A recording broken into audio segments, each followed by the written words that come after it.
One thing I would say, and I'm sure you've heard this from other law firm managing partners who are my generation, we didn't have a clue what we were doing, truth be known, in the sense that there was, certainly for firms of our ilk at the time, there was really very little by way of consultancy, management development skill set, training courses or stuff like that. I'm sure they were there, because it is only 20 years ago, for heaven's sake. But in terms of where we were in the market, there was no suggestion that I'd go off before I took over and do courses here and courses there. I chose to do something like that immediately afterwards because I realised there was a gap in skill set.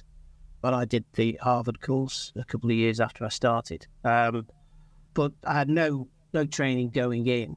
So it was inevitably in the early stage, it was self-taught and gut feel.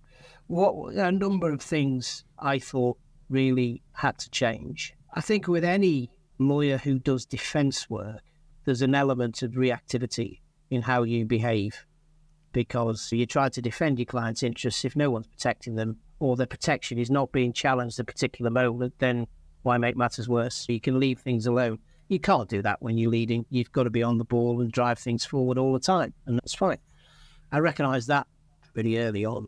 I also recognised, because I was a litigator, and the first reaction in any litigator is to fight, and we'll settle it down the line once we've established our position.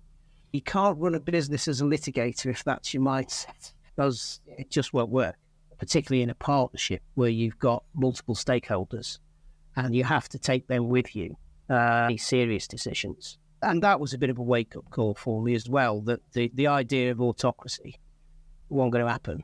And for good or bad, there was a level of democracy you had to have. And that required skills of persuasion slightly different to those you might have as a litigator.